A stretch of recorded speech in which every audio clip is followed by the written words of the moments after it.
लोग जम्मू विश्वविद्यालय में मौजूद हैं, जहां पर हमको ये पता चला है कि नैक की तरफ से A++ की एक्रेडिटेशन मिली है।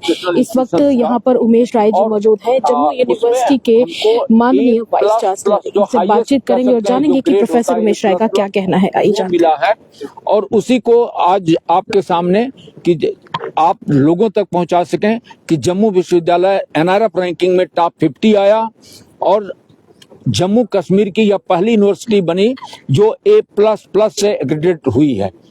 आगे तक यूनिवर्सिटी किस तरह कार्य करती रहेगी ताकि और भी लाभ उसमें करें? आगे जो हमारे कमियां हैं, कुछ कमियां हमारी जो नैक टीम आई थी उन्होंने बताया था कि ये है, इनको एड्रेस कीजिए, उनको हम एड्रेस करेंगे और अपने रिसर्च इंफ्रास्ट्रक्चर दो को और स्ट्रेंथन करेंगे, नए प्रोग्राम शुरू करेंगे जो जरूरतों से जुड़ा हुआ है, जो एम्प्लॉयमेंट से जुड़ा हुआ है, जो एंटरप्रेन्योरशिप से जुड़ा है, तो इस तरह के नए प्रोग्राम्स लेकर के आएंगे। सर, एजुकेशन पॉलिसी की बात करें तो आपने भी जिक्र करा कुछ पहले, किस तरह से उसमें जो मेजर चेंज जो है छात्रों के लिए आप लाने वाले हैं, क्या आप जानकारी देना चाहते हैं? 4 चीजें।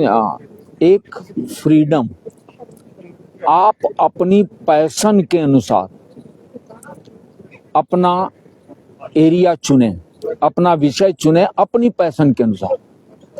दूसरा कि वह एम्प्लॉयमेंट ओरिएंटेड हो। तीसरा कि जॉब सीकर, कितने जॉब होंगे तो जॉब सीकर से जॉब प्रोवाइडर की तरफ हमारा प्रोग्राम कैसे उन बच्चों को नर्चर करता है। और चौथा है स्किलिंग। इन्हीं 4 चीजों को ध्यान में रख करके हम अपनी शिक्षा नीति को अपने यूनिवर्सिटी में लेके आगे बढ़ेंगे। एक आखिरी सवाल, जो प्रधानमंत्री की स्कीम से आपने भी अभी जिस तरह से स्कीम्स का जिक्र करा, तो उन जॉब सीकर्स को जिस तरह से फैसिलिटीज के जो फेयर्स लगाए जाते हैं, तो अभी तक कितने छात्र जो हैं उनकी कोई संख्या आप उसकी जानते हैं? इस समय मेरे पास वो डेटा नहीं है, लेकिन हमारे डीन स्टूडेंट्स वेलफेयर और डीन प्लेसमेंट, ये दोनों लोग जो है वो डेटा उनके पास होगा। हम लगातार प्रयास कर रहे हैं कि सिर्फ प्रधानमंत्री की स्कीम एक जगह की बात नहीं है, हमारे भारत सरकार के या प्रदेश सरकार के जो मंत्रालय हैं वहां पर रिसर्च को लेकर के, एंटरप्रेन्योरशिप को लेकर के, स्टार्टअप को लेकर के कहां से ग्रांट मिल सकती है, तो हम कुछ ऐसा ऐप बनाएं जिससे कि वहां जब एडवर्टीजमेंट आए तो हमारे लोगों तक पहुंच सके और ताकि वो उस पर अप्लाई कर सकें। इसको लेकर के भी हम काम कर रहे हैं। उमेश राय जी, आपके टेन्योर को 3 साल और भी बढ़ाया गया है। माननीय उपराज्यपाल की तरफ से ये डिसीजन कुछ ही दिनों पहले भी सुनने को मिला था। ये देख के कैसा लग रहा है कि और कुछ साल मिल गए हैं जम्मू यूनिवर्सिटी को आगे लेके जाने के लिए? मैं व्यक्तिगत रूप से आभार व्यक्त करना चाहूँगा अपने ऑनरेबल लेफ्टिनेंट गवर्नर साहब का कि उन्होंने मुझे फिर से दूसरा टर्म दिया है और अपना ट्रस्ट बनाए रखा है।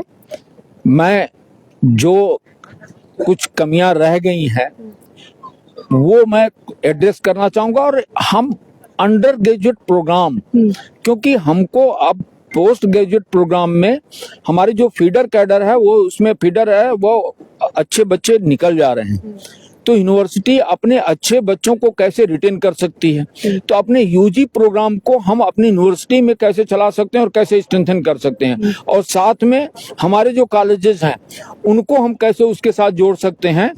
तो कॉलेज यूनिवर्सिटी के बीच में एक अच्छा कोऑर्डिनेशन और जो प्रोग्राम बने वो स्किलिंग को ध्यान में रख करके, एम्प्लॉयबिलिटी को ध्यान में रख करके, स्टार्टअप पॉलिसी को ध्यान में रख करके और उसके पैशन को, पढ़ना क्या चाहता है, करना क्या चाहता है, उसको ध्यान में रख करके हम इस दिशा में कार्य कर रहे हैं। Transform the passion into the profession. Exactly. दूसरी तरफ हम ये भी देख रहे हैं कि गो ग्रीन का भी आपकी तरफ से चलाया गया कि अब 4 व्हीलर्स उस मेन गेट से एंटर नहीं कर पा रहे हैं। एक गो ग्रीन का जो मोटिव लेके चले थे वो धीरे धीरे पूरा होता हुआ दिख रहा है। उसके लिए आने वाले दिनों में और क्या किया जा सकता है, क्योंकि अभी भी पिछले गेट से कई सारे स्टूडेंट्स एंटर कर पा रहे हैं 4 व्हीलर्स के साथ। हालांकि अगर यूनिवर्सिटी के प्रोफेसर्स की बात करें, उनके लिए आना जरूरी भी है, समझ में भी आता है, तो उसके ऊपर कब तक वर्क किया जाएगा ताकि स्टूडेंट्स के लिए भी कुछ? हर चीज एक बार में नहीं अचीव की जा सकती है। जो आपको जोरावर सिंह ऑडिटोरियम की बात कर रहे हैं, जो जी हाँ। पीछे वाले की बात कर रहे हैं, हमारे पास पार्किंग सिर्फ मैक्सिमम 275 गाड़ियों की है और गाड़ियां 500 के आसपास आ जा रही हैं।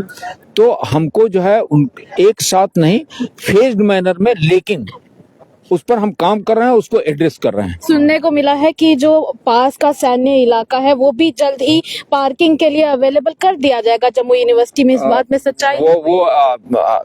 पार्किंग के लिए अवेलेबल कर दिया जाएगा, इसमें सच्चाई नहीं है। लेकिन जो हमारी जमीन आर्मी के पास है उसको बहुत हद तक हो चुका है।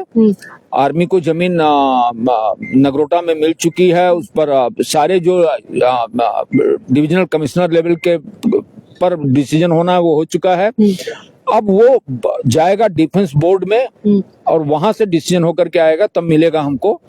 लेकिन मेरा ये है कि एक अच्छे से प्लान बना करके क्या हम उस 18 एकड़ जमीन में ही अपनी सारी कैंपस को ले जा सकते हैं और ये 100 एकड़ कमिंग 500 इयर्स के लिए छोड़ सकते हैं क्या? ये मेरी सोच है। दूसरी तरफ एक्रेडिशन को देखते हुए स्टूडेंट्स में भी एक गर्व का माहौल है।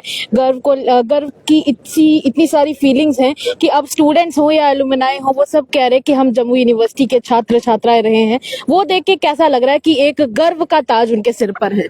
निश्चित तौर पर हमारे टीम, वाइस चांसलर की, अध्यापक, कर्मचारी, ऑफिसर, हमारा नॉन टीचिंग, हमारा नॉन गेस्टेड और छात्र, आप लड़कियों के हॉस्टल में चली जाओ और जो 3 हॉस्टल की लड़कियां हैं, जी हाँ, अद्भुत काम किया है, बहुत अद्भुत है। जी हाँ, तो उससे ओनरशिप आती है। ये मेरी यूनिवर्सिटी है। जितना आप हाथों का प्रयोग करती हो, मैं बार बार इसीलिए हैंड्स ऑन प्रिंसिपल पर जोर देता हूँ, जितना आप हाथों का प्रयोग करती हो उतनी ही आपकी ओनरशिप अपनी इंस्टीट्यूशन के लिए आती है। तो जरूरत है विश्वविद्यालय को कि चाहे वो कल्चर हो, स्पोर्ट्स हो, एक्टिविटीज हो, हर बच्चे को किसी न किसी चीज से जोड़े। वो अपनी इच्छा से, अपने पैशन से उससे जुड़े। जब वो जुड़ेगा तो वहां से ओनरशिप आएगी। तो जब बच्चे जुड़ेंगे, अपने खुद के दिल से लगा के यूनिवर्सिटी को रखेंगे, तो उससे एक ओनरशिप भी आती है। से मेरे साथ प्रोफेसर उमेश राय, माननीय vice chancellor university of Jammu. शुक्रिया सर बातचीत करने के लिए, कीमती वक्त देने के लिए। तो फिलहाल के लिए इतना ही। आप लोग इस खबर के बारे में क्या सोचते हैं हमारे कमेंट सेक्शन में जरूर व्यक्त कीजिएगा। फिलहाल के लिए मुझे और मेरे सहयोगी सेवाराम जी को दीजिएगा इजाजत। देखते रहिए तमाम अपडेट्स के लिए द अर्थ न्यूज।